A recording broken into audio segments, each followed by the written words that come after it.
Lord. Truly, Lord, if we confess our sins, Lord, you are just and faithful to forgive us, Lord, and cleanse us from all unrighteousness, Lord. Maraming salamat, Lord, sa kapatawarang ibinawad niyo sa amin. Maraming salamat, Lord, at hindi niyo po kami pinabayaan, Lord. Maraming salamat, Lord, for your mighty protection, Lord, sa kagalingan at pinagkaloob niyo sa amin sa araw-araw. Truly, Lord God, apart from you, Lord God, we are nothing, oh God. Wala po kami magagawa, Lord. Wala po kayo sa aming mga buhay, oh God. We ask you, Lord God, to be always present, Lord, sa aming mga buhay, Lord. Let your presence, Lord God, be with us, oh God, every day of our life. Huwag niyo po kami iwanan, Father God. Dalangin ko, Panginoon, ang bawat isa sa amin, inipuin niyo po kami, Lord, upang maging receptive po kami sa inyong mga salita, Lord. And we will learn, Lord God, today, Lord, at aming magamit ito sa aming araw-araw, Lord God, ng aming mga buhay, Panginoon. Truly, you are great, Lord. You are mighty, Lord. You are merciful, Father God. You are loving, Lord God. Salamat, Panginoon. Thank you for your love, Lord God, for your grace, for your mercy, Lord God. Ito pong samot na langin namin na may pasasalamat. In Jesus' mighty name. Amen. Amen.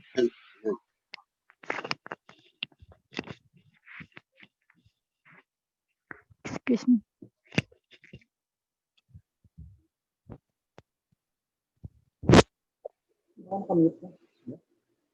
Ate Mimi, ikaw pong sa Thanksgiving.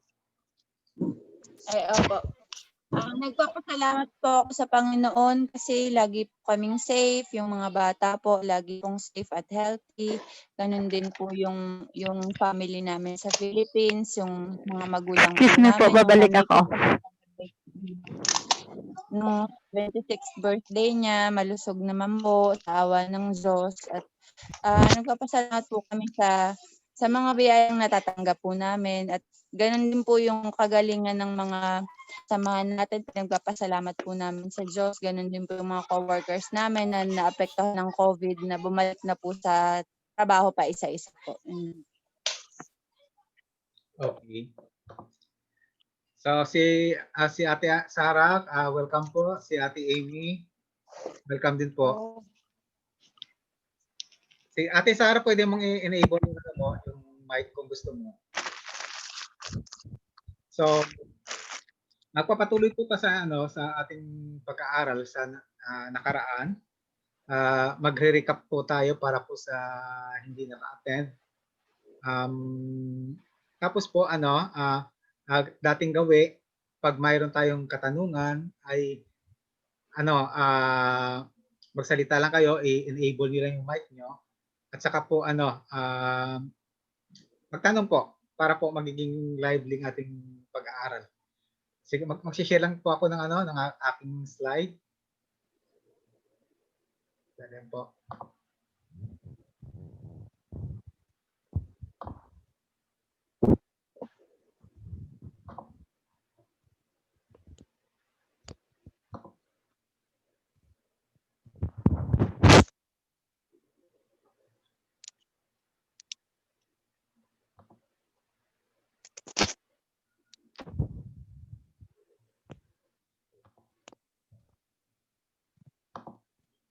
So ayan na po. Ayan pong ang nakaraan natin na pinag-aralan, yung sino ang Diyos. So magre-recap po tayo sa ating pinag-aralan para po ma-refresh po yung ang ating isipan kung ano pong napag-aralan natin. Dali lang po. At sige po, ako ay magre-recap na. Mag-umpisa na tayo.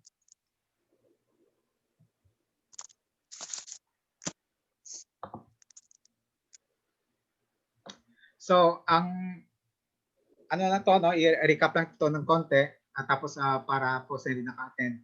So, ang pinag-aralan natin dito after po ng dalawang gospel presentation, actually ito po yung ang pinag-aaralan natin ay tapos po siyang series. So mayroon pang sinusundan tayo na series. Ito po yung unang aralin natin sa ating series, yung Sino ang Diyos. So sabi doon sa introduction, sa simula pa lamang ng kasaysayan ng tao ay naroroon na ang kanyang pakikipag-ugnayan sa Diyos. Ito ay pinatutuhanan ni Apostol Pablo na nagwiwikang.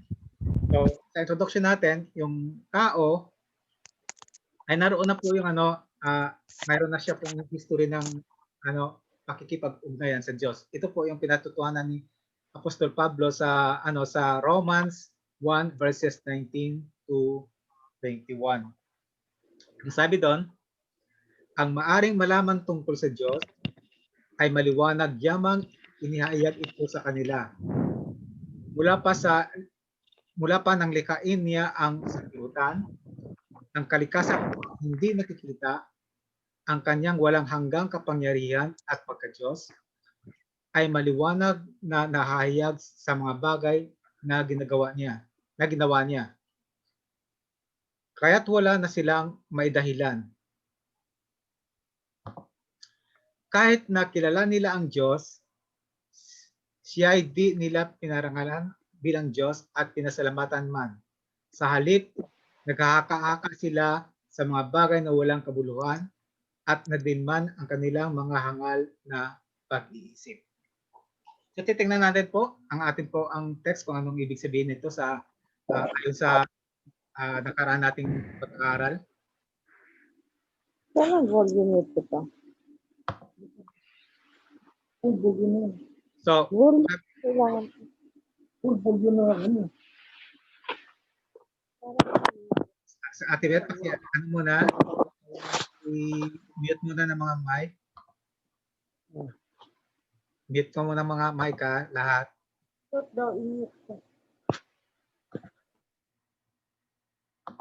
So, mula sa salitang ito ay makikita ang ilang katotohanan na dapat maggabay sa ating pagkakilala sa Diyos. So ito po yung mga points doon sa sa Romans 1:19 to 21. Unang-una, ang Diyos ay nagpakilala sa kanyang mga nilalang.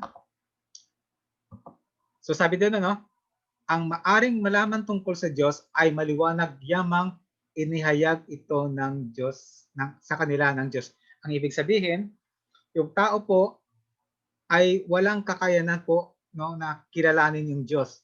Kailangan pa ng Diyos ihayag ang kanyang sarili sa tao. Ito po yung pinag-usapan natin, yung paghahayag ng Diyos. Ito po yung po na sinasabi natin na general revelation. Tandaan natin po isa siyang general revelation. Hindi siya yung personal na revelation ng paghayag ng Diyos sa tao. Halimbawa, tayo mga Pilipino, kilala natin ang ating presidente na si Duterte. Di po ba? Ito ay inihayag nung siya ay nanalo. Si Duterte ang ating presidente. Yun po ay general natin na alam yun na si Duterte. Pero personally, hindi natin kilala si Duterte. Parang ganun siya. So ang Diyos naman, ganun din. Inihayag niya ang kanyang sarili sa lahat po ng tao. No? Sa lahat ng tao, inihayag niya ang kanyang sarili in general. So it's a general revelation. So, ang sabi doon, paano niya inihayag ang kanyang sarili? Sa pamagitan po ng kanyang nilikha. Sabi doon, mula pa nang likhain niya ang sanlibutan. So, mga example na ng katangian ng Diyos na makikita natin sa kalikasan. Halimbawa, sabi dito, ang kalikasang hindi nakikita. So, ang mga example natin na nakaraan, yung hangin, hindi siya nakikita, pero nilikha ng Diyos. Yung init, hindi siya nakikita, pero naramdaman natin. Yung gravity, hindi siya nakikita. Yung electricity, hindi siya nakikita. Nakikita lang natin yung effect niya, pero ang electricity itself, hindi natin nakikita. Yun po ilan sa mga kalikasan ng Diyos, no? Yung kanyang ibig sabihin, ang Diyos ay hindi rin natin nakikita.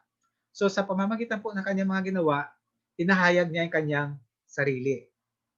So pangalawa, ang kanyang walang hanggang kapangyarihan. Ang example natin doon yung mga stars, yung sun, yung kapangyarihan ng sun, yung ang vulkan, yan po Yun po mga examples natin. Ibig sabihin, ang Diyos sa pamamagitan ng kanyang nilikha, ilan sa mga examples natin, ay inihayag niya ang kanyang sarili. Sabi doon, ay maliwanag na nahahayag sa mga bagay na ginawa niya. So, ang Diyos natin, inihayag niya ang kanyang sarili sa pamamagitan ng kalikasan na ginawa niya. At ang pangalawa dito, may kakayanan ang tao na kilalanan ng Diyos. So, ibig sabihin, mula po sa kanyang mga nilikha, sa kanyang general revelation, lahat po ng tao ay may kakayanan na makilala po ang Diyos. Magkaroon sila ng ng malay na mayroong palang Diyos. Kaya po yung sanggol, kahit hindi mo po turuan yan, magkakaroon siya ng malay na mayroong palang Diyos. So, at pangatlo, dapat kilalanin ang Diyos ayon sa kanyang kapahayagan. So, sabi dito, yun po kung dahil po pinahayag ni Lord ang kanyang sarili sa pamamagitan ng kanyang gawa, dapat po kilalanin natin ang Diyos ayon sa kanyang kapahayagan. Kasi po, pag hindi natin kilala ayon sa kanyang kapahayagan, mamaya makikita natin na hindi natin siya makilala. Ang halimbawa natin nung nakaraan ay halimbawa yung isang lalaki ay nanliligaw siya, kahit anong bigay niya ng regalo sa babae ay hindi niya ito makilala kung hindi ipapahayag ng babae ang kanyang sarili sa kanyang manliligaw.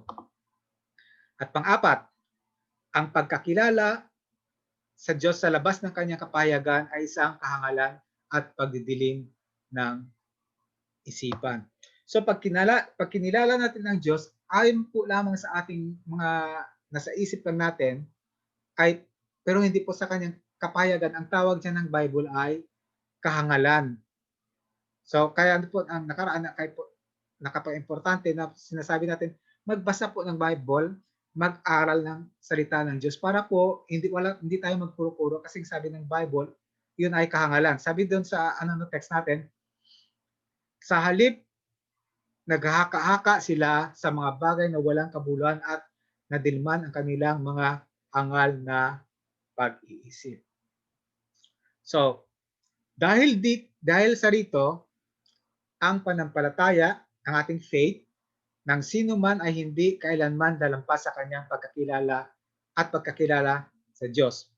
So, ibig sabihin, ang ating alam tungkol sa Diyos ay hindi po maaring lalagpas ang ating panampalataya. Hindi po nating maaring igiit, na ako ay naniniwala sa Diyos, malaki ang aking pagtitiwala ko sa Kanya, kung kukunti lang po ang ating nalalaman patungkol sa Kanya. Halimbawa, kung ang example natin, kung isang dangkal yung pagkakilala mo sa Diyos, ang iyong panampalataya ay hindi lalagpas sa isang dangkal. Maaaring siyang isang dangkal lang o bababa pa. Ganon siya. So kaya po napaka-importante po, ang encouragement natin sa nakaraan ay mag-attend talaga ng Bible studies para mas makilala po yung Diyos. Sa pagpapatuloy natin ng ating recap. So, natalakay din natin nung nakaraang linggo yung sino ang Diyos. Sabi doon, ang Diyos ay may maraming pahayag tungkol sa kanyang sarili.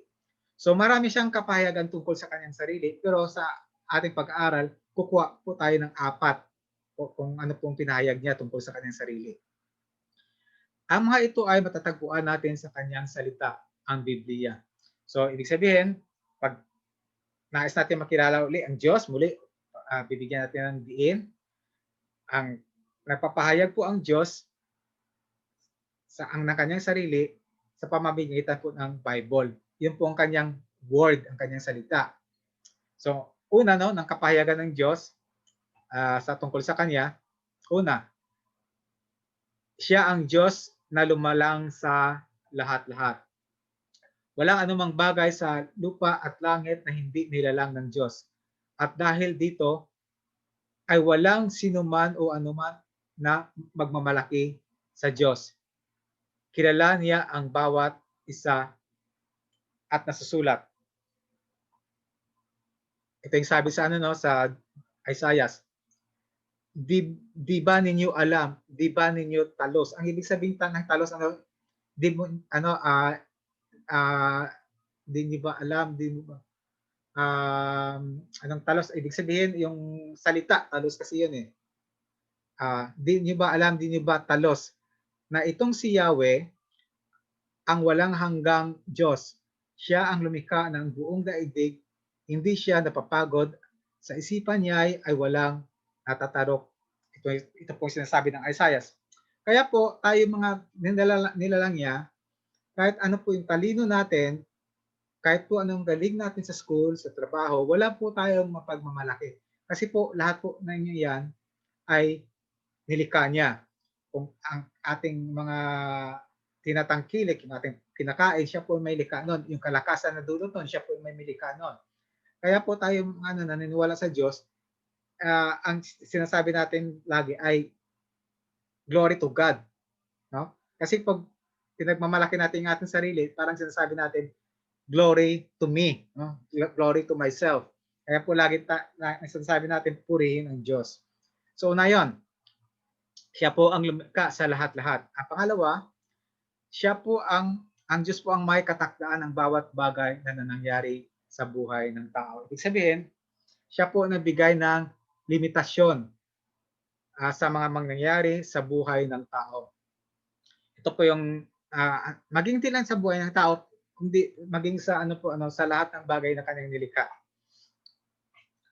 Ito po ay makikita natin sa Job, ang text natin 34 verse 4 hanggang 8. Ito po yung tagpo na ang sabi natin nung nakaraan, yung kwento ni Job kung sino pang familiar. Si Job po ay isa siyang matuwid na tao. Siya po ay may 10 anak, may asawa, at siya po ay mayaman, marami siyang negosyo, marami siyang hayop, no? Marami siyang alipin. Pero nung isang araw na wala lahat ng kabuhayan niya, namatay lahat ng anak niya at nagkaroon po siya ng pigsa sa buong niyang katawan. At sa kadlaunan parang nagtatanong na siya kung ang Diyos ba may control sa kanyang buhay. At ito yung sagot ng Diyos sa kanya. Ikaw ba ay tao na nang gawin ko ang mundo? Tinatanong si Job, ng ating Panginoon. Of course, nung ginawa ng Diyos ang mundo, hindi pa tao si Job. Sino ang nagpasya tungkol sa lawak nito? Of course, ang Diyos. Sino ang sumukat? Of course, alam ni Job, ang Diyos. Sino ang may hawak ng pundasyon ng mundo? Muli, alam ni Job na ang Diyos. Sino ang naglagay ng panukulang bakto? Alam din Job din na ang Diyos din. Sino ang humarang sa agos ng dagat at mula sa kailaliman nito at ito ay sumambulat? Alam ni Job na siya rin. So dito sa tagpong ito, si Job ay natamimik. Ibig sabihin, sinasabi lang ng Diyos sa kanya na ang lahat po nangyayari sa iyo, Job, ay mayroong katakdaan. No? Mayroong lang siyang limitation. So ito po ang sinasabi natin na limitation. Walang anumang bagay sa lupa na labas sa kapangyarihan ng Diyos. Kahit sa gitna ng pagsubok at negatibong mga bagay sa katulad ng nangyari sa buhay ni Job, ang Diyos pa rin ang may hawak sa lahat. So ibig sabihin kung anong nangyayari sa ni-remind lang ng Lord si Job na ang Diyos ang pa rin may hawak sa sa buhay ni Job. Siya pa rin po yung may may control. So sabi sa 1 Corinthians 10:13, wala pang pagsubok na dumating sa inyo na di dinanas ng lahat ng tao. Tapat ang Diyos at hindi niya pinahintulot na kayo'y subukin ng higit pa sa inyong makakaya. Sa halip, pagdating ng pagsubok, bibigyan niya kayo ng lakas upang matagpagumpayan iyon. So ibig sabihin, ang sinasabi dito ng 1 Corinthians, pag dumating yung pagsubok sa atin, ay binigayan ng Diyos sa atin kasi alam niya, kaya natin. At hindi lang kaya natin, ang sinasabi niya pa diyan, bibigyan niya tayo ng lakas upang mapagtagumpayan ito. So hindi lang po yung ang inert na binigay niya na kalakasan, mayroon pa siyang dagdag. So sabi dito, dahil dito ay dapat lamang na hindi mawala ng loob ang sinuman sa harap man o anong panganib na o kahirapan. So tayo mga Kristiyano, isa pong encouragement 'yon na nagpakilala ang Diyos sa kanya, sa atin kung sino siya, na siya po ay may katakdaan ng lahat ng nangyayari. Pangatlo, ang Diyos ay may plano para sa kanyang mga nilalang. So lahat ng kanyang nilalang, especially tayong mga tao, ay mayroon siyang plano. At ito po 'yon. Ang sinasabi ng Ephesians 1:4-6. At sa ating ngang pakikipag-isang ito po 'yon, hinirang na niya tayo bago pa hinirang na niya tayo bago pa nalikha ang sanlibutan. So bago pa nalikha ang sanlibutan, hinirang niya na tayo. Paano niya tayo hinirang? Maging banal. So ayun pong plano niya sa atin, maging tayo holy at walang kapintasan sa harapan niya.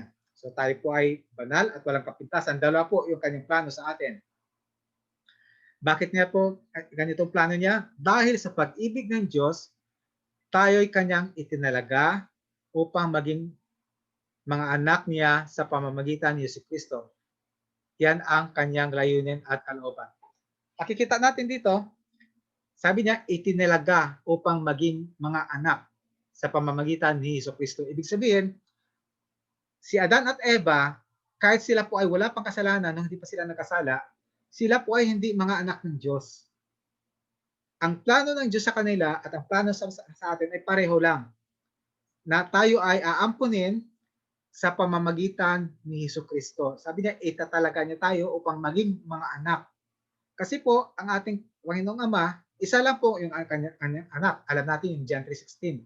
For God so loved the world that He gave His only begotten Son. Yun. So, lahat tayo, ang plano niya ay maging anak niya sa pamamagitan ni Jesucristo. Yun. Kaya hindi po totoo yun ang sinasabi ng marami na expression po ng maraming Pilipino, no? Ikaw lang ba ang anak ng Diyos? No? Ang Bible ang nagsasabi na by birth, hindi po tayo anak ng Diyos. Magiging anak lang tayo ng Diyos sa pamamagitan po ni Jesucristo. Ang layo ng Diyos ay sa ating mga tao ay upang kupkupin niya bilang mga anak. Ayan, nagsasabi. At makapiling niya sa kanyang kaluwalhatian magpakailanman. Sa 2 Peter 3:9, itong sinasabi, hindi layo ng Diyos na sino man ay mapahamak. So, sa mga taong nagkakasala, sa mga taong wala pang Kristo, hindi layo ng Lord na sila po ay mapahamak. Ang tao ay napapahamak dahil sa kanilang katuwirang pagsuway at pagtalikod sa kalooban na sa kanya'y lumalang. So tinatalikuran nila yung ang kalooban ng Diyos. At ang sabi natin, ang kalooban ng Diyos kanina, maging banal at walang kapintasan. So after ng 4, dito tayo nagtapos nung nakaraan. No? Pagkatapos nito ay pwede natin magtanong kung may nais i-clarify o nais may dadagdag. Sino ang Diyos? Ay kaapat, no? Ang Diyos ay ang kahatol sa lahat ng kanyang nilalang, ng kanyang nilikha. Ano man ang tagumpay o kabiguan ninuman dito sa mundong ito, mayroong Diyos na kahatol, gagantimpala o mapaparusa sa kanilang mga ginagawa. So lahat tayo, paparusahan tayo o bibigyan ng gantimpala ayon sa ating mga ginagawa.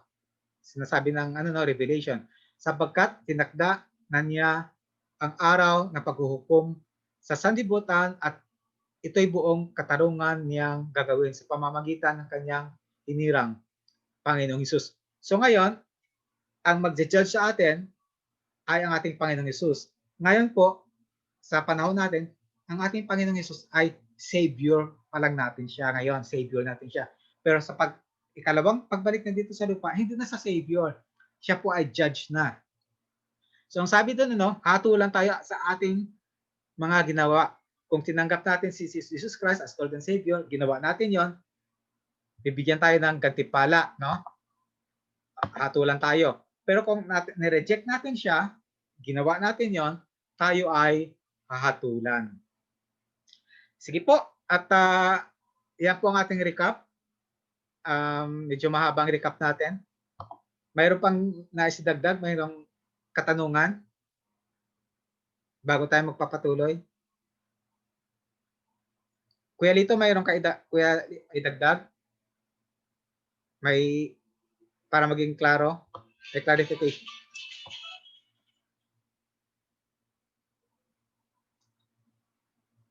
Kuya Lito, mayroon kang idagdag, kuya? Wala kang mic, kuya. Walang mic.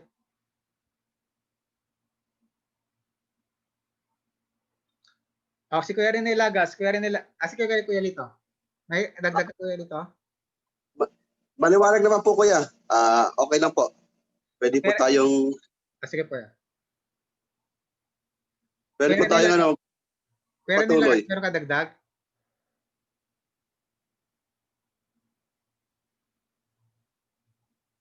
Kuya Rene Lagas? Okay na po, kuya. Maliwanag po, kuya. Kuya Rene Tuale?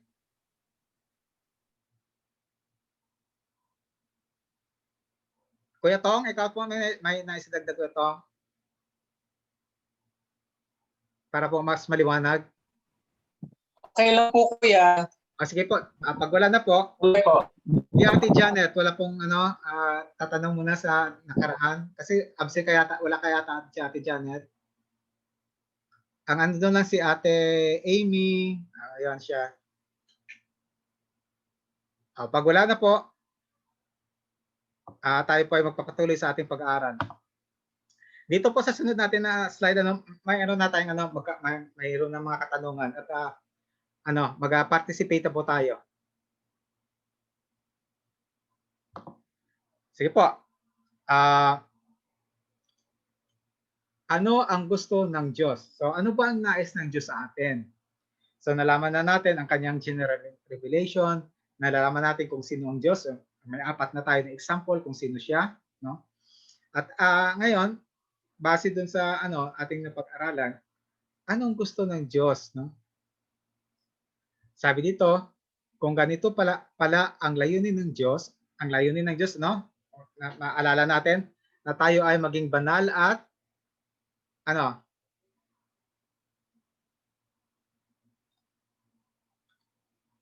maging banal at walang kapintasan. Yan, no? Sinasabi, walang banal at kapintasan.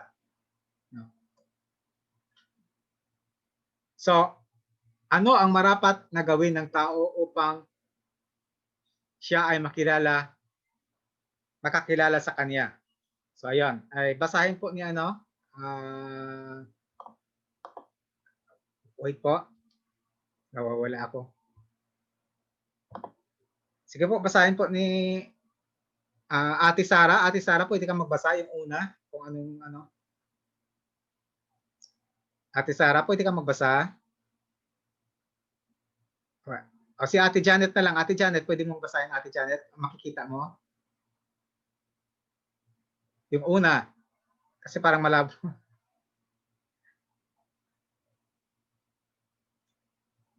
Ate Sara, wala kang mic. Okay. Ate Kat, ikaw po magbasa. Sa una. Una, hanapin ng taong Diyos. Sabi sa Jeremiah 29:13, ako'y hahanapin ninyo at masusumpungan kung buong puso ninyo akong hahanapin. Ang tanging dahilan kung bakit hindi masusumpungan ng tao ang Diyos ay sapagkat hindi siya naghahanap, at kung naghahanap naman siya ay hindi ng buong puso. Kung hindi tunay na bibigyan ng panahon at pagsisikap ng tao ang paghahanap sa Kanya, hindi niya dapat naasahang makikilala niya ang Diyos. Amen. So, ang sabi diyan sa Jeremiah, sa ating pag-aaral, hanapin ng tao ang Diyos. Bakit po pinapahanap ng Diyos? Sorry po. Bakit po pinapahanap ng ating Panginoon yung kanyang sarili sa tao? Bakit? Ano yung dahilan?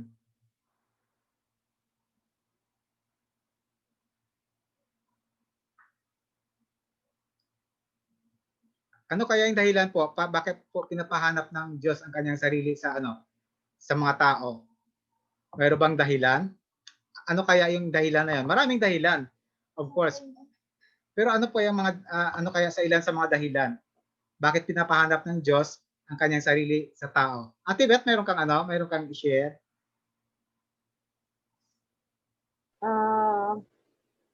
Naisip ko lang po kuya, pero ewan ko kung tama.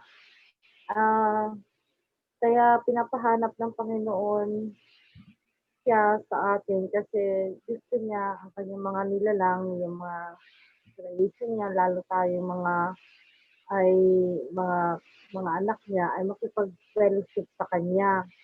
So, gusto niya ang buhay natin maging completely dependent sa kanya. Yun lang po. Ganun po. Tanto yung ate. Sino pa po ang si Kuya Lito, bakit po pinapahanap kayo ng Lord ang kanyang sarili sa sa tao?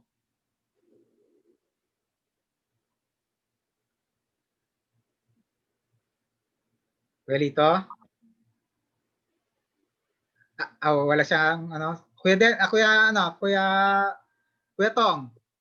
Bakit kaya pinapahanap ng Diyos ang kanyang sarili sa tao? Naisip ko kaya yung Romans 3:11 in natural state, hindi natin sa hinahanap. Kaya kinamanya tayo na hanapin. Kaya wala tayong pake ng natural state. Kuya, Arbold? Update ka muna kuya, Garbold ka. Ay. Kuya, ito malino na. Malabo pa rin. Si Kuya Internet namin. Okay. Kuya Gio, bakit kaya pinapahanap ng Diyos ang kanyang sarili sa tao?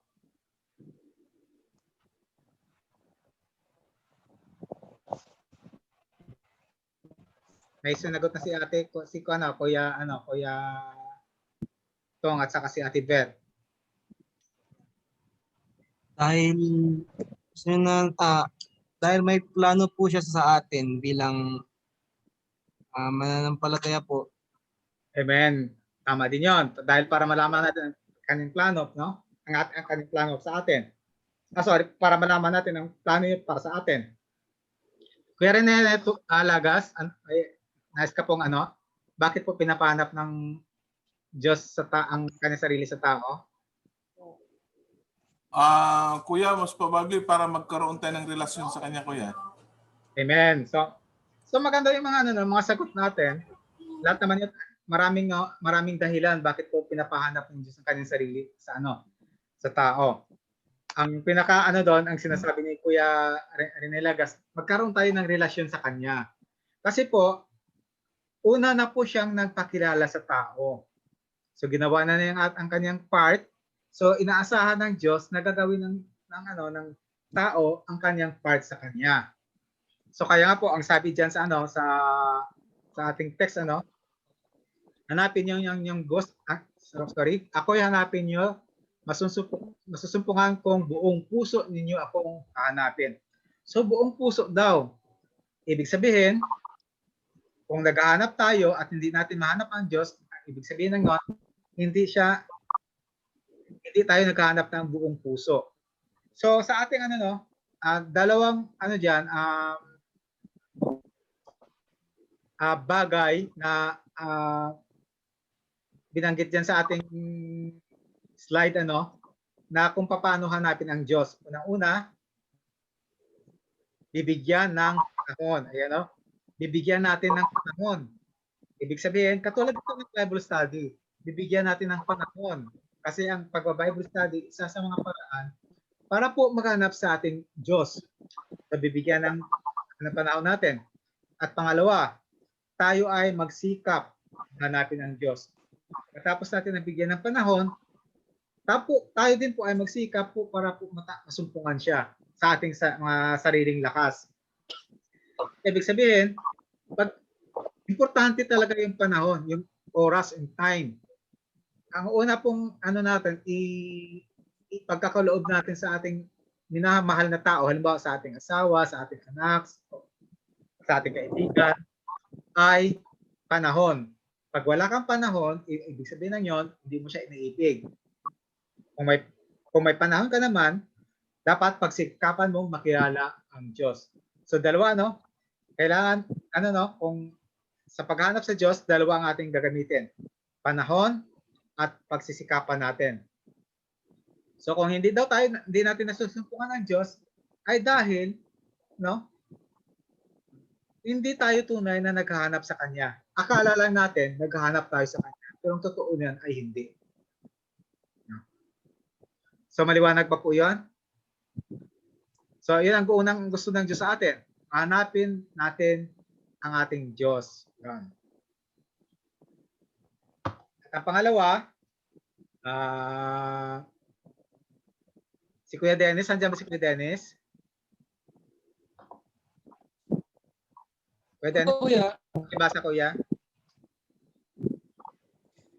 Ikalawa, magbalik loob sa Diyos. Dalawa ang ekspresyon ng bagay na ito, pagsisisi mula sa kasalanan at pananampalataya. Walang pananampalatayang tunay kung wala namang pagsisisi, at gayon din naman walang tunay na pagsisisi kung wala namang pananampalataya. Sabi sa Gawa 2:37-38, mga kapatid, ano ang gagawin namin? Pagsisihan ninyong talikdan ang inyong mga kasalanan at pagpabautismo kayo sa pangalan ni Jesucristo upang kayo ay patawarin. Yan. Magbalik loob sa Diyos. Marami pong nagsasabing tao na sila po ay nagbabalik loob sa Diyos. Pag kami po ay humahayo, kami po ay nag-share ng gospel, yung mabuting balita ng kaligtasan. Marami pong nagsasabi po na na sila po ay hindi naman masama, hindi naman sila mamamatay tao, sila po ay nananalangin naman, sila po ay nagsisimba, sila pa ay gumagawa ng mabuti.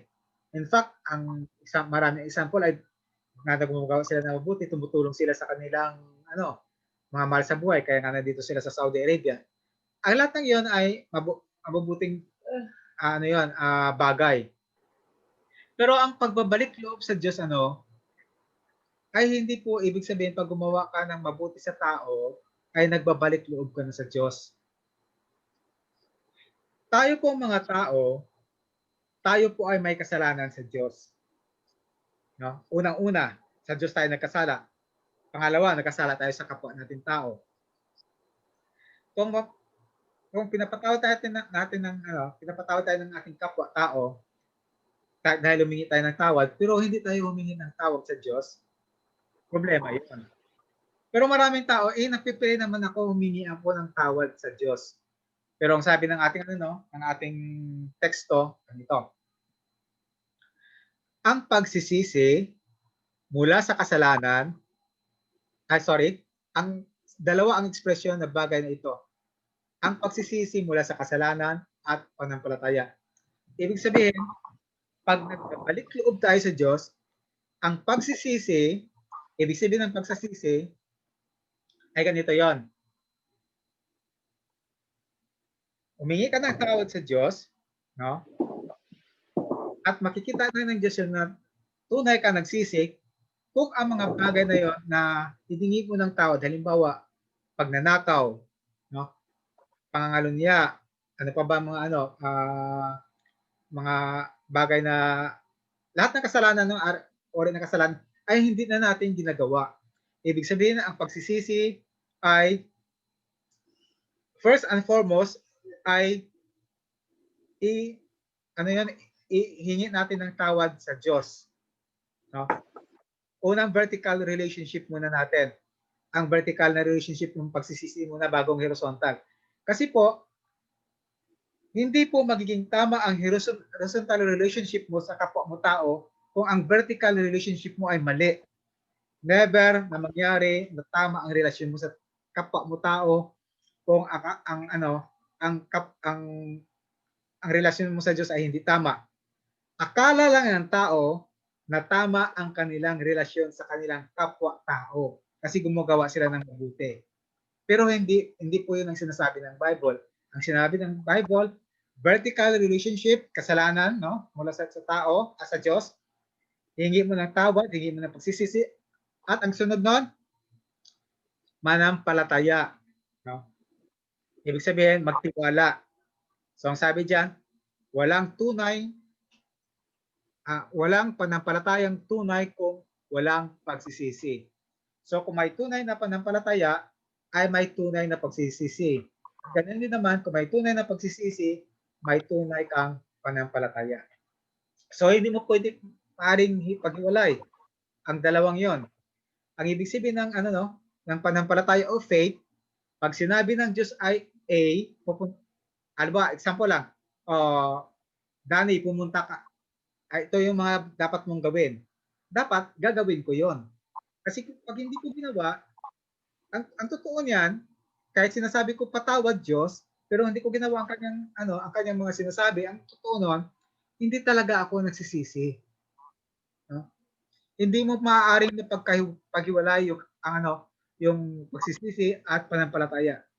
Marami po sa mga tao, nagsisisi sila, pero hindi sila nanampalataya. At bakit natin nalalaman na hindi sila nanampalataya? Kasi po, hindi nila ginagawa ang kalooban ng Diyos. So, ang dito sinasabi sa Acts, sa Gawa 2:37 hanggang 38, itong tagpo na to, kinonfront ni Peter yung mga Hudyo na sila pong pumatay sa ating Panginoong Hesus. Nang in-explain ni Peter na kayong pumatay sa Panginoong Hesus, na pinadala ng Diyos upang magligtas sa inyo, ito po ang sinasagot ng mga Hudyo. Ni Peter sa kanila. Kasi tinanong nila si Peter, ano po yung gagawin namin para po kami mapatawad? Ito yung sinabi ni Peter sa kanila. Pagsisihan niyo at talikdan ang inyong mga kasalanan. Yan. So pagsisihan at talikdan ang kasalanan. Ibig sabihin,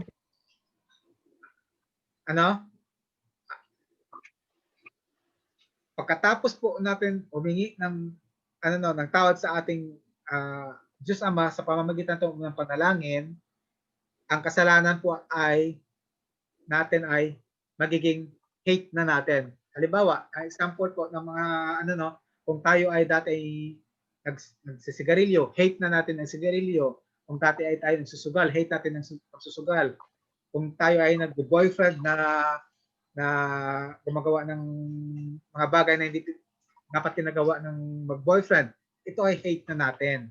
Hindi na natin ito dapat na ginagawa. Yun po ang ibig sabihin. Sige po, Kuya Tong, mayroon kang idagdag, Kuya Tong? Okay lang, Kuya. Tuloy lang, Kuya. Malinaw naman. Ate Kat, mayroon kang idagdag, Ate Kat? Okay naman, Kuya. Ito na lang po, isa sa mga tama po yung sinabi niyo, isa sa mga palatandaan po ng isang tao ay meron pong tunay na pagsisisi ay yung pagsunod po sa Panginoon. Mahirap siya, pero mahirap siya sa umpisa, pero pag naumpisahan mo at tuloy-tuloy po yun. Amen. So, yun lang po. Amen po. Alam niyo po, ang pagba-Bible study, itong pag-aaral natin ngayon, isa po to sa sa palatandaan na tayo po ay nagsisisi. Alam niyo ba 'yon? Palatandaan siya na tayo ay nagsisisi dahil po ang mga dati nating kasalanan inaalam natin ngayon sa sa kasulatan ng Diyos kung ano bang dapat nating mga gawin para hindi na tayo magkasala pa. Kasi kung hindi tayo mag-aaral ng salita ng Diyos, papatuloy po tayo magkakasala. Paulit-ulit lang 'yon.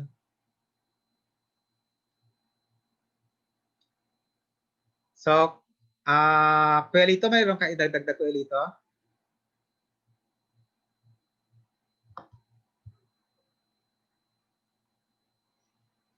So, wala pong tanong, Ate Joanne? Wala po, Kuya. Ate Sara, may tanong ka po?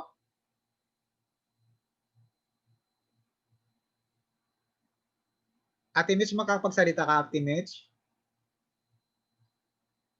Ano po yun, Kuya? Mayroon kang idagdag, Ate Mitch? Okay lang naman po. Okay lang. So, Kuya Dennis, meron kang idagdag, Kuya Dennis?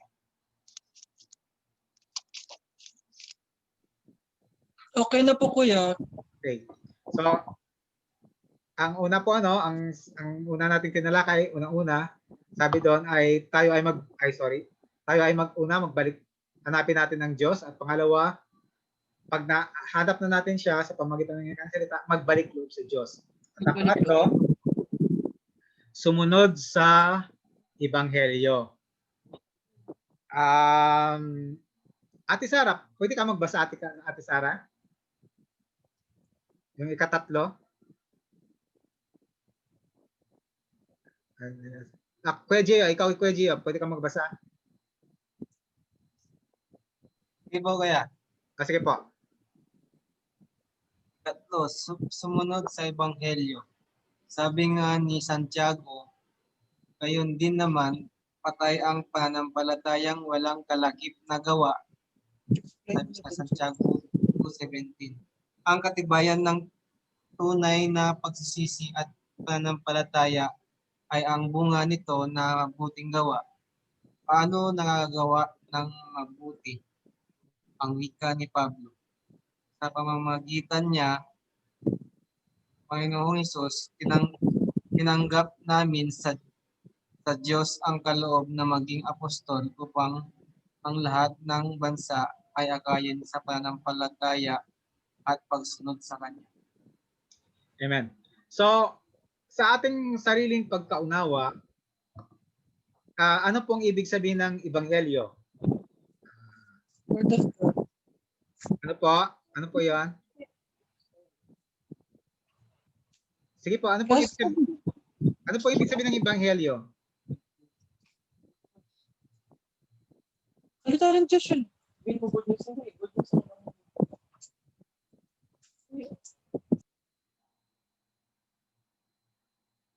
Salita ng Diyos. Ano pa? Ang Ebanghelyo.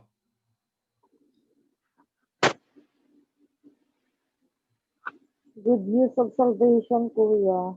Yon. Ibig sabihin ng Ebanghelyo, literal na meaning nun, good news. Ibig sabihin ng Ebanghelyo, good news. So ano yung good news? Sabi ni ate, good news ng salvation, no? Ibig sabihin, sundin natin yung ano ba yung good news? Kung may good news, syempre may bad news. Pero yung bad news yung gospel presentation natin na tayo ay makasalanan. At ang good news yung yung niligtas tayo ng ating Panginoong Hesus. So, sundin daw natin yung Ebanghelyo. Sabi dito sa Santiago o sa James, patay ang pananampalatayang walang kalakip na gawa. So, ibig sabihin, hindi natin pwedeng igiit na tayo po ay naniniwala sa Diyos, pero walang kalakip na gawa. Sasabihin ng tao, marami naman akong ginagawang mabuti . Actually, ako po ay tumutulong sa kapwa ko tao, tumutulong ako sa aking mga magulang, sa aking mga kapatid. Ako po nagpaaral ng aking mga pamangkin. Mabuting gawa 'yon, di po ba? Pero ang sabi kasi sa ating text, sa Romans, ang mabubuting gawa ay ganito. Paano natin malalaman na ang mabubuting gawa na ito ay importante sa Diyos? Kasi maraming mabubuting gawa di po ba? Pero ano ba yung mga bagay na mabubuting gawa na importante sa mata ng Diyos? Alam niyo po, yung nabanggit na yung pagtutulong sa mga magulang, okay 'yon. Yan? Gusto ng Diyos 'yon. Ang pagpaaral natin sa ating mga pamangkin, okay din 'yon. Gusto ng Diyos 'yon. Ang tutulong sa mga kapwa tao, okay din 'yon. Gusto din ng Diyos 'yon. Pero over and above, mas may mga bagay na mas higit pang mahalaga sa paningin ng Diyos. At ano 'yon? Ito yung sinasabi ng Romans 1:5, yung Roma 1:5. Ang mabubuting gawa na mas higit pa sa na kinikilala ng Diyos ay ito, sa pamamagitan niya, yung ating Panginoong Hesus. ang ating mga mabubuting gawa ay dapat sa pamamagitan ng ating Panginoong Hesus. Sa Romans 1:5, ang sinasabi diyan, ang sinasabi ng ni Apostle Paul, sabi niya, ito po yung mabubuting gawa according sa mata ng Diyos na importante. Tinanggap ni Paul, no, sa Diyos ang kaloob na maging apostol. So tinanggap niya yung binigyan sila ng Diyos ng task na sila po ay magiging apostoles. Yun po ang mas mahalaga sa Diyos. Kung ano po ang binigay ng Diyos sa atin, katulad ito kay Apostle Paul, para po ma-advance po yung gospel. Ibig sabihin, ang lahat po ng mga bagay na binibigay ng Diyos through Jesus Christ ay para po ma-advance po yung gospel, para po ma-advance yung kingdom ng ating Diyos. So, paano ma-advance ni Paul yun? Sila po ay nagiging apostol. So, ano pong trabaho ng apostol? Kuya Rene Lagas, ano po ang trabaho ng apostol?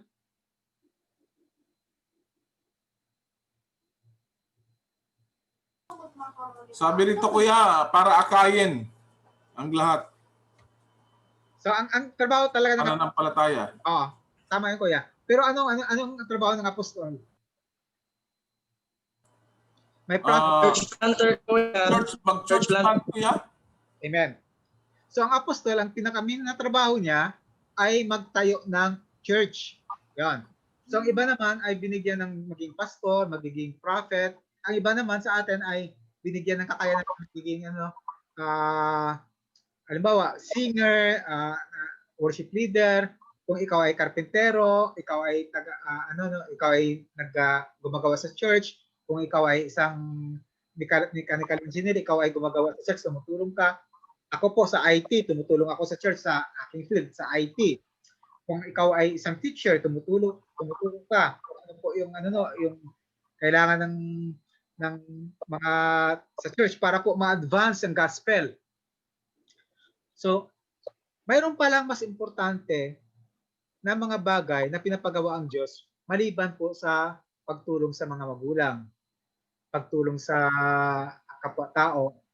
Ang pinaka-importante para sa Diyos ay una-una ay ma-advance yung gospel. So si Paul po to, na-advance yung gospel sa pamagitan ng binigay na sa pagiging apostol niya. Sabi dito, upang lahat ng bansa ay akayin sa pananampalataya at pagsunod sa kanya. Mas importante po sa Diyos yung maligtas ang tao kaysa po siya ay kakain ng physical na pagkain.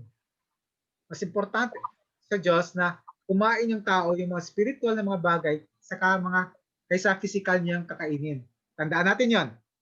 Parehong importante yon, ang spiritual at saka physical, pero para sa Diyos, mas importante yung spiritual na mga bagay kaysa physical. Of course, kung yung ang Diyos ay pinupurso mo siya spiritually, hindi kaya niya pagkukulangin physically. Ito ay natalakay na natin ng yung first 2 meetings natin. Kasi po, para po mapurso mo yung spiritual ng mga bagay, dapat papalain ka rin ng Diyos sa physical na mga bagay. Yan. At yung pang-apat, sorry po, yun na pala, yun pa yung last. So yung gusto ng Diyos, una, hanapin ng tao ang Diyos. At ang pangalawa ay magbalik loob sa Diyos. At ang pangatlo, sumunod sa Ebanghelyo. So may tanong po? So mag-recap muna tayo ulit sa ating napag-aralan yung 2 weeks. Ang last week ang pinag-aralan natin yung first 2, yung first 2. Yung ibig sabihin ng pangkalahatang kapayagan, yung general revelation, yung binabanggit natin. Sa general revelation, yung pangkalahatang kapayagan, ang sabi doon sa pinag-aralan natin, ang Diyos ay nagpakilala sa kanyang mga nilalang.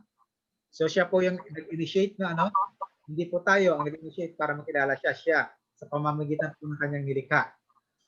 Pangalawa, may kakayanan ang mga tao na kilalanin ang Diyos sa pamamagitan ng kanyang nilikha. Dapat kilalanin ang Diyos ayon sa kanyang mga kapayagan at hindi sa sariling paghahaka o opinion natin. So dapat tayo po ay mag-aral ng Bible, no? Hindi po tayo maghahaka kung ano po yung kung sino po ang ating Diyos. At ang pang-apat, ang pagkilala sa Diyos labas sa kanyang kapayagan ay isang kahangalan at pagdilim ng isipan. So makita natin dito, alam niyo po, marami pa tayong mga kaibigan, marami tayong mga mahal sa buhay na ang pagkakilala nila sa Diyos ay sarili nilang opinion. At ang tawag, alam man nila ito o hindi, ang tawag sa kanila ng Bible ay hangal. Hindi ako nagsabi niya, ng Bible ang sabi niya. So kaya po, napaka-importante po na tayo nag-aaral ng salita ng Diyos ay akayin natin sila. No? Para po malaman ng Diyos, malaman nila na may plano po ang Diyos sa kanila. So dito, sa pangalawang yugto ng ating pag-aaral, sino ang Diyos? Una, siya ang Diyos na lumalang sa lahat-lahat. So walang lahat na po na nakikita at hindi nakikita, siya po ang may lalang nun. Kaya po wala tayong dapat ipagmalaki. Pangalawa, ang Diyos ang may katakdaan sa bawat bagay na nangyayari sa buhay ng tao. Ibig sabihin, siya po ang naglagay ng hangganan kung ano po ang mangyayari sa atin. Siya po ang nag-aalaw kung ano po ang mangyayari sa atin. Kaya po, ibig sabihin nun, siya pa rin po ang may control. Ikatatlo, ang Diyos ay may plano para sa kanyang mga nilalang. So, sabi nga natin, ang plano ng Diyos sa atin ay tayo ay maging banal at walang kapintasan. At ang plano niya na isa pa ay tayo po ay aampunin niya sa pamamagitan ng kanyang anak na si Jesucristo.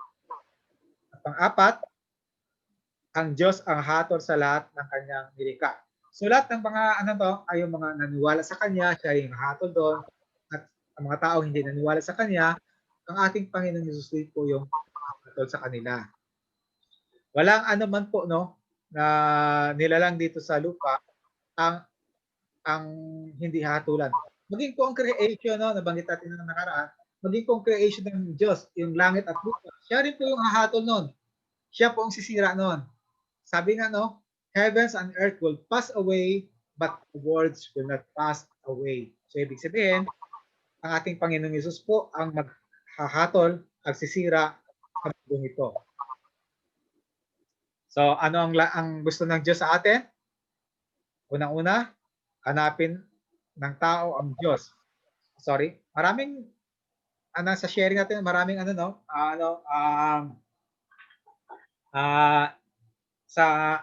na i-share na kanina na kung paano hanapin ang Diyos.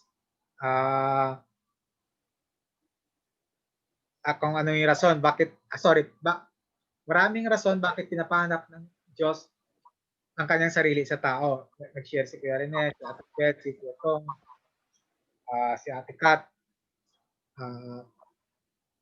Kaya po, ang pinakaano doon, ang sabi ni Kuya Rene, pinapahanap sa atin yun ng Diyos ang kanyang sarili para po nais ng Diyos na makipagrelasyon tayo sa Kanya.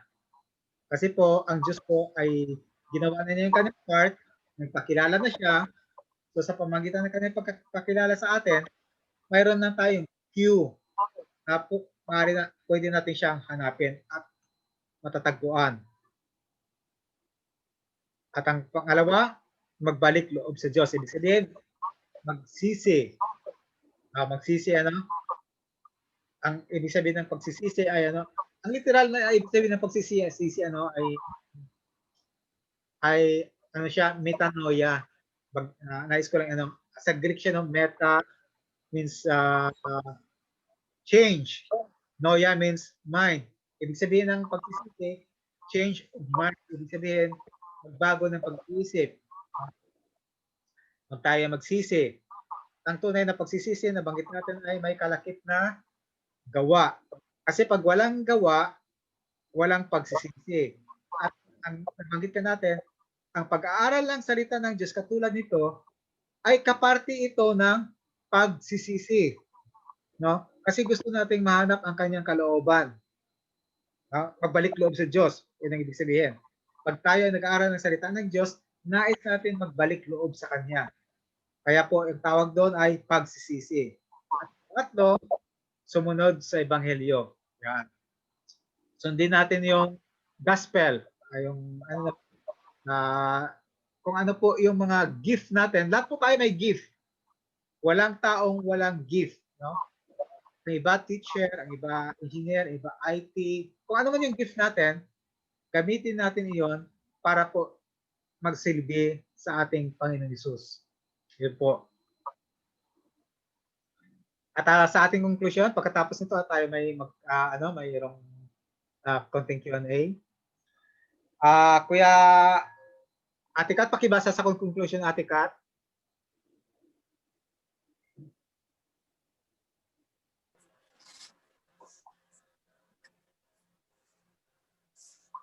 Conclusion. Mabuti ang Diyos at mabuti ang layunin niya para sa atin. Nilikha niya tayo upang siya ay makapiling natin sa walang hanggang buhay. Kung hindi kikilalanin ng tao ang Diyos, ay bigo ang layunin na ito para sa Kanya. Naibigay na ng Diyos ang lahat ng kailangan natin. Kilalanin natin siya. Amen. So, mabuti ang Diyos, sabi diyan, at mabuti ang kanyang layunin. So, lahat ng tao po, may mabuting layunin ng Diyos. Tayo man dyan ay kumikilala sa Kanya o hindi kumikilala sa Kanya, lahat po ng tao, walang exception, ay may mabuting layunin ng Diyos. No? Kasi siya yung may likha sa atin eh. Hindi naman po, nilikha tayo ng Diyos para po wala siyang mabuting layunin. Mayroon talaga. Ang nilikha niya tayo upang siya ay makapiling. No? Sabi nga ni Kuya Rene Lagas kanina, no, yung purpose na hinahanap natin siya para po makipagrelasyon tayo sa Kanya, para makapiling natin siya. Sabi dito, kung hindi kikilala ng tao ang Diyos, ay bigo ang layunin ito para sa Kanya. So ang tao, tayo dito mga OFW sa Saudi Arabia, maaaring pag natapos ng ating kontrata ay marami tayong naipon, nakapagtayo tayo ng bahay, nakatapos yung ating mga anak, naging mabuti yung ating family financially stable. Pero po kung hiwalay po tayo sa Diyos, kung hindi po tayo napapaloob dun sa Kanyang plano, ang sinasabi natin na successful tayo, actually, sa mata ng Diyos, tayo ay bigo. Kahit gaano ka pa ka-successful financially. Kung ikaw ay hiwalay sa Diyos, ikaw ay bigo. Akala lang ng tao, successful niya. Akala niya lang yon. Sabi dito, naibigay na ng Diyos ang lahat ng kailangan natin. Kilalanin natin siya. So, ibig sabihin, naibigay niya, binigyan tayo ng kakayanan ng Diyos para kilalanin siya. Binigyan na tayo ng trabaho, ngayon, binigyan tayo ng kakayanan kasi tayo may internet. Diba?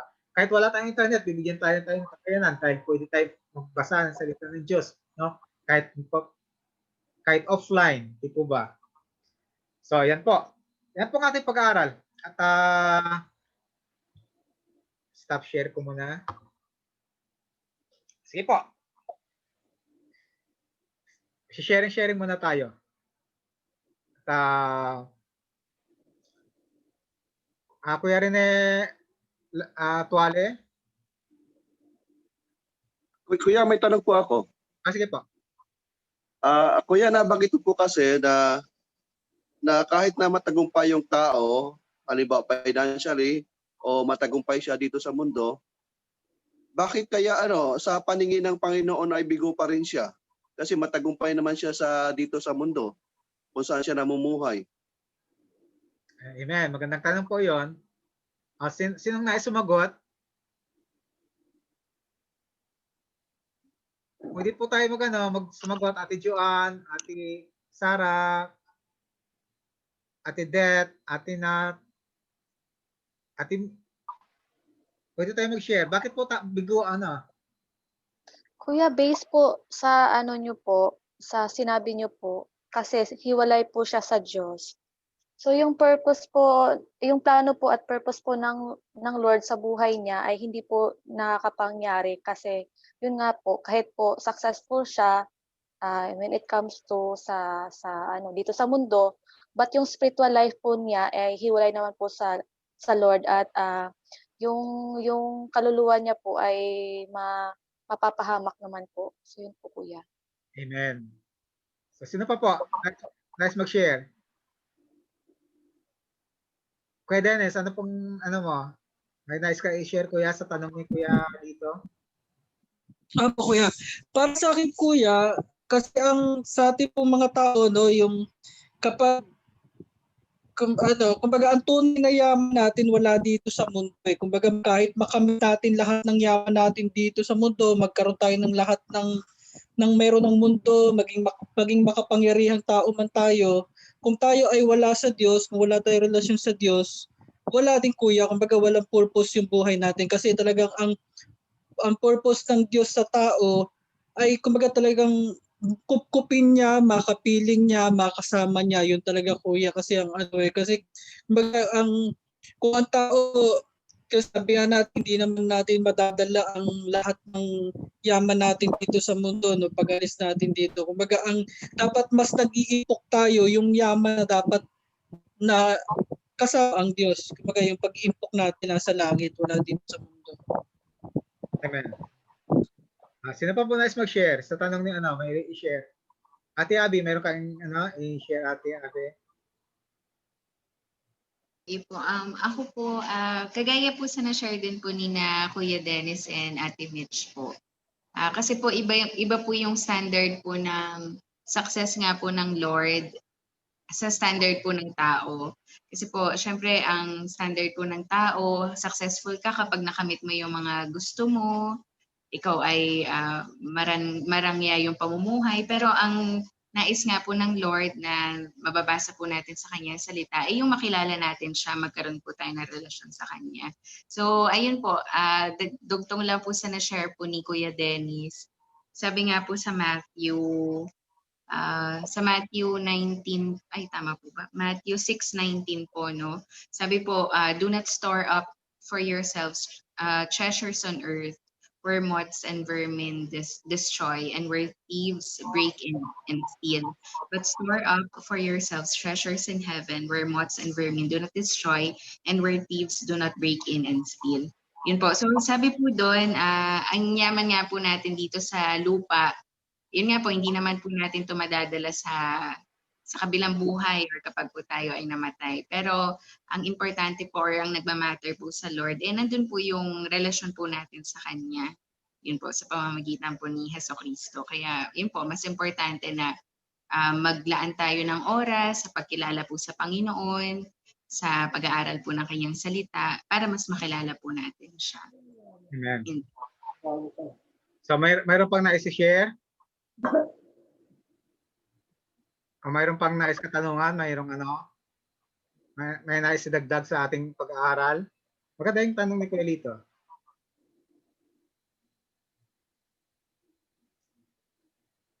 So sa ating napag-aralan, ano po ang unang hakbang para po makilala natin ng Diyos? Ano pong unang hakbang?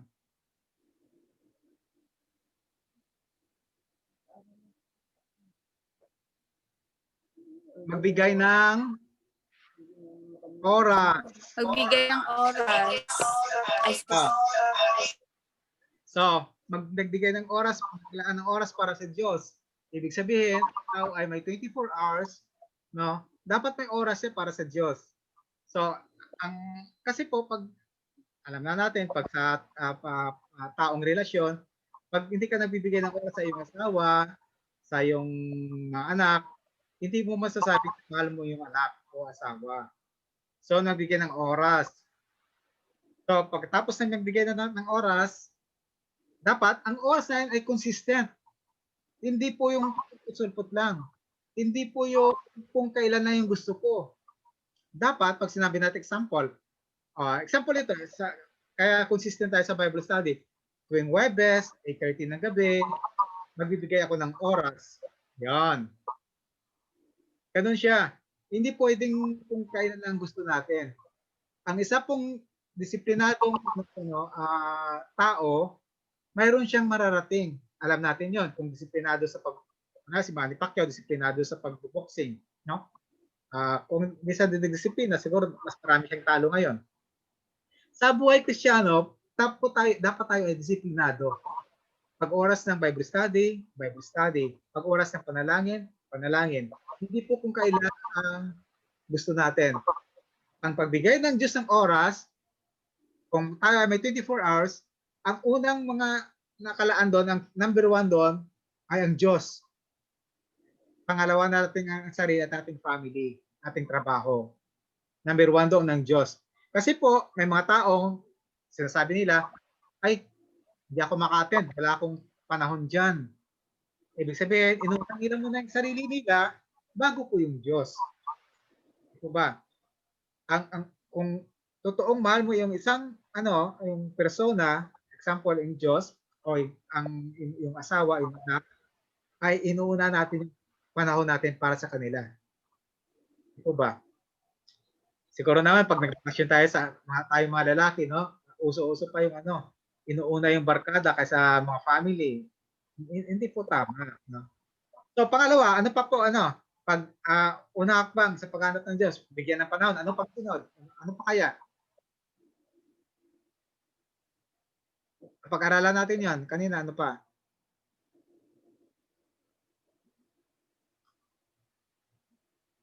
Ano kaya ang sunod?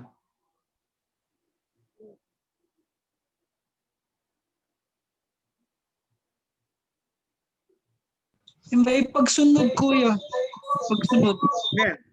Pagsunod. O pagbalik loob. Ibig sabihin, maraming paraan para magbalik loob sa Diyos. Ang nabanggit natin, nabanggit ni Kuya Dennis, pagsunod sa Diyos. Ang pagsunod kasi sa utos ng Diyos ay pagbalik loob din sa Diyos. Ang nabanggit natin, yung pagba-Bible study, ay pagbabalik loob sa Diyos.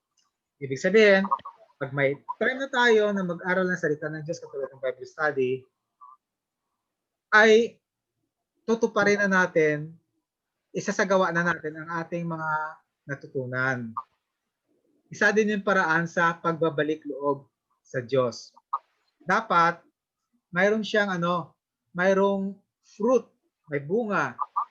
May bunga ang ating may bunga ang ating mga Bible studies. Hindi lang po nakinig tayo. Kasi nga po tinawag siya na Bible studies kasi nag-aaral pa lang po tayo. Pero ang application nito, ang practical nito na nabubuhay ay nasa sa atin. No? Kaya nga importante na sa umaga pa lang hingin na natin ang gabay ng Banal na Espiritu para po tayo gabayan sa maghapon nating hanap buhay buhay dito sa Saudi Arabia. So magbalik loob sa Diyos at ang bigay tayo ng oras, sumunod tayo sa Kanya. Ano pa ang sunod?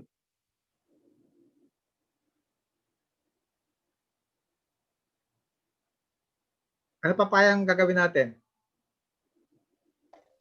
Pamakita natin ang mabuting balita. Sige po ate. Sumunod sa Ebanghelyo po. Amen, sumunod sa Ebanghelyo. Amen. Ibig sabihin, ipamalita natin yung Ebanghelyo. Yung mabuting balita ng kaligtasan. Yung Ebanghelyo kasi good news. Hindi siya magiging good news para sa iba kung ito ay sa sarili natin. Magiging good news siya para sa iba kung ito ay pinamalita natin sa iba ang ating Panginoong Hesus. Amen po ba? Thumbs up? Maliwanag po ba? Thumbs up kung pag maliwanag. Wala nang katanungan? May clarification?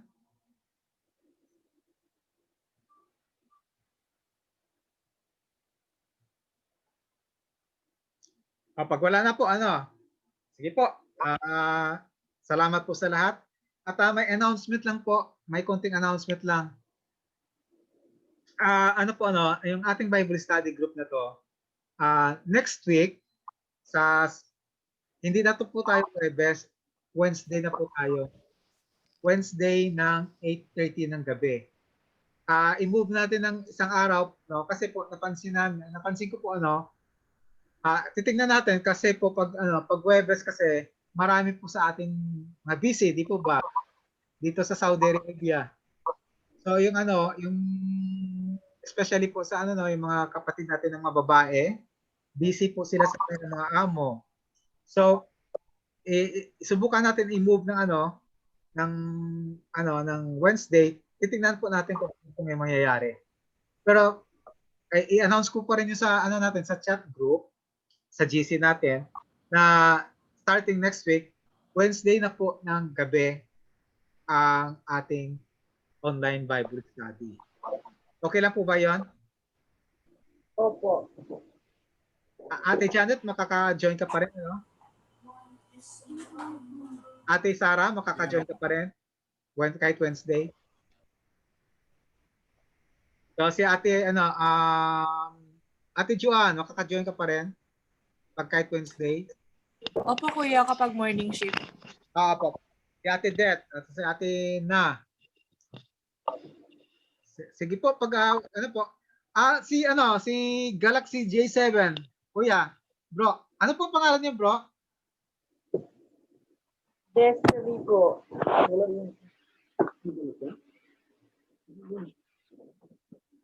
Wala na siya. Si Galaxy J7 nakatulog na siya. Sige po, pag wala na pong katanungan, tayo po ay magko-close at ang closing natin ay si Kuya Romir. Okay po. Sige po mga kapatid, tayo po ay manalangin.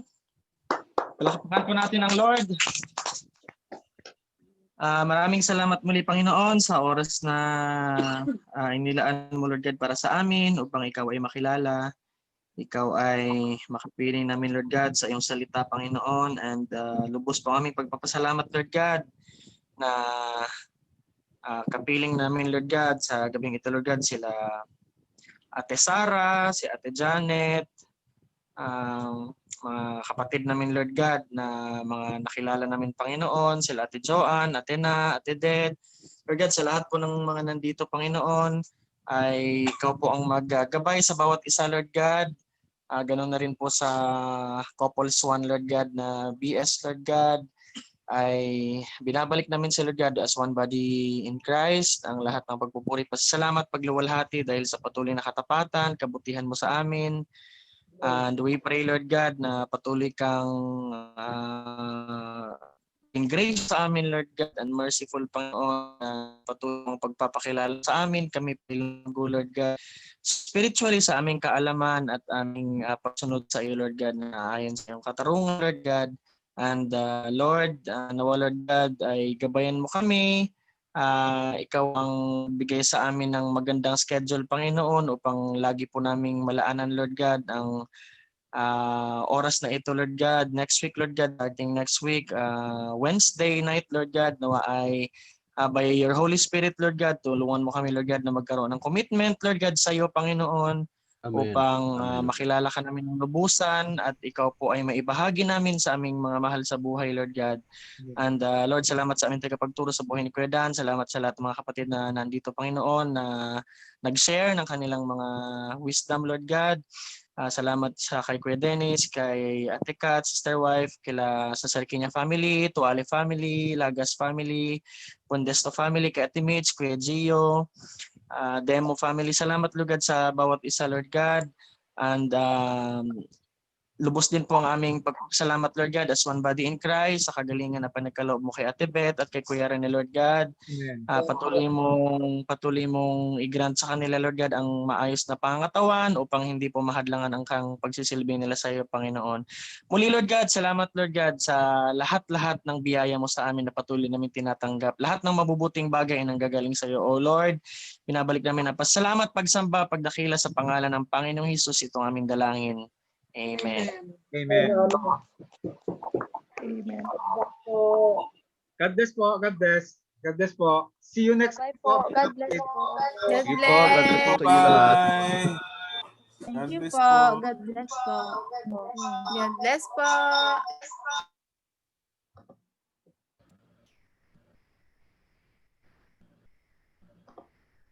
Bye-bye po. Bye-bye po. Bye-bye. Bye-bye.